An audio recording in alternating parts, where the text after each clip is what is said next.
आज अगर ये नो कॉन्फिडेंस मूव, अगर ये चीफ जस्टिस ऑफ पाकिस्तान अगर इसको रिवर्ट बैक कर देता है और इसको रिस्टोर कर देता है, और अगर हम नो कॉन्फिडेंस मूव में हम चले जाते हैं और डेफिनेटली गवर्नमेंट हार जाएगी, तो इसका मतलब है कि हमने फॉरेन इंटरवेंशन को सपोर्ट किया, फॉरेन एग्रेशन को हमने सपोर्ट किया है, और अपनी सेटिंग गवर्नमेंट को हमने हटा दिया, हमने रजीम चेंज का हिस्सा बन गए। इसका इम्पैक्ट सिर्फ ये नहीं है कि नवाज शरीफ आ जाएगा या चोर आ जाएंगे, इसका इम्पैक्ट बहुत ज्यादा है, बहुत गहरा है, बहुत दूर तक है। ये लोग जो अब नैरेटिव बिल्ड कर रहे हैं कि जी बेगर्स आर नॉट चूजर्स, और हमें तो जी वेंटिलेटर सपोर्ट है, हमें लाइफ सेविंग ड्रिप्स लगी हुई हैं जो अमेरिका ने लगाई हुई हैं, और हम फाइनेंशियली बहुत बहुत पुअर कंडीशन में हैं, ये आगे चल के डिफॉल्ट की सिचुएशन में अपने आप को शो करेंगे या चले जाएंगे, क्योंकि ये लूट मार है, ये इसी इकोनॉमी को बिल्ड नहीं कर सकेंगे। ये चाइना और रशिया की रीजनल सपोर्ट खो देंगे, और फिर ये इकोनॉमिक अनस्टेबिलिटी और डिफॉल्ट में चले जाएंगे। फिर इन ये कहेंगे कि जी अब हमें वर्ल्ड बैंक, आईएमएफ और इंटरनेशनल कम्युनिटी से हमें ऑफर है कि हम अगर न्यूक्लियर एसेट्स अपने तल्फ कर दें पीसफुली, तो हमें जो है इंटरनेशनल सिक्योरिटी गारंटीज दी जाएंगी, और हमें जो है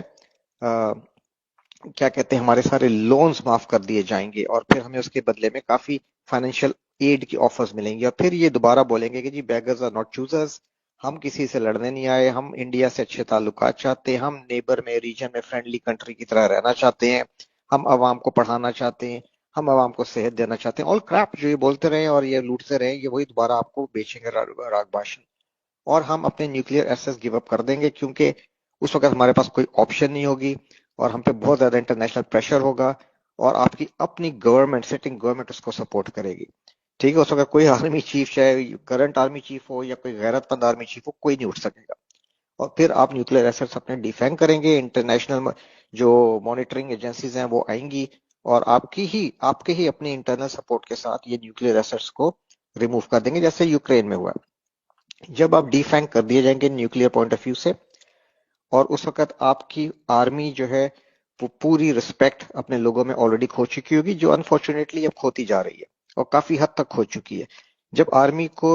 अपनी अवाम की सपोर्ट खत्म हो जाएगी, जब अवाम का अपने मुल्क पे से उस वक्त तक एतबार खत्म हो चुका होगा, वीक हो चुके होंगे, इंडिया के आगे हम जलील हो चुके होंगे, और हम में हिम्मत नहीं होगी कि हम इंडिया की तरफ सर उठा के भी देख सकें या इज्जत से बात कर सकें।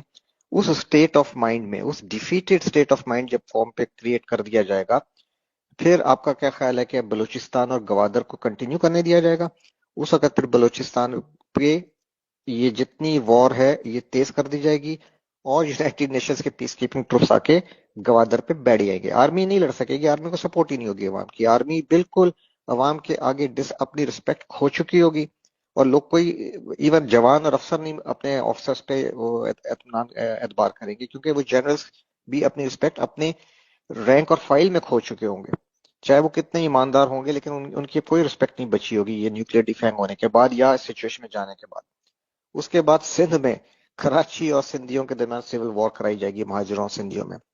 ठीक है, उस सिविल वॉर आपके घर घर में आएगी। तो जो लोग अभी घरों में बैठ के जी टीवी और जी न्यूज और ड्रामे टीवी देख रहे हैं ना, समझ रहे हैं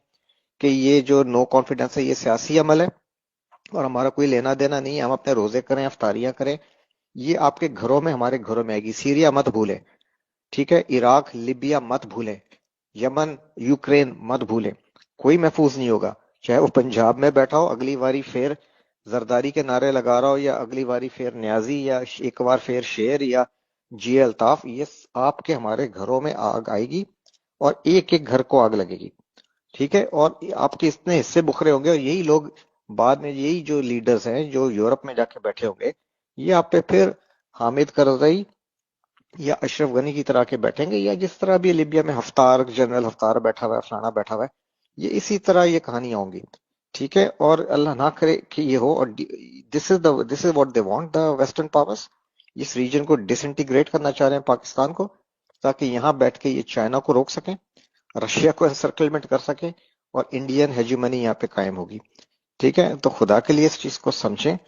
ये कोई पॉलिटिकल प्रोसेस नहीं है। मैं हैरान हूं अपने टीवी एंकर्स पे, अपने न्यूज मीडिया पे, जो इस चीज को अपने, और दानिशवरों पे जो इस चीज को एज अ पॉलिटिकल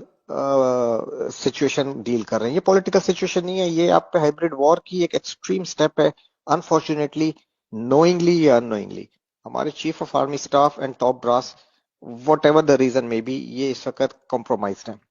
ठीक है, और ये अगर अभी कोई कुछ कर सकता है तो अवाम खड़ी हो बाहर, और या फौज के अंदर से कुछ हो। ये इस वक्त, ये इस सिचुएशन से पाकिस्तान को बचाना इस वक्त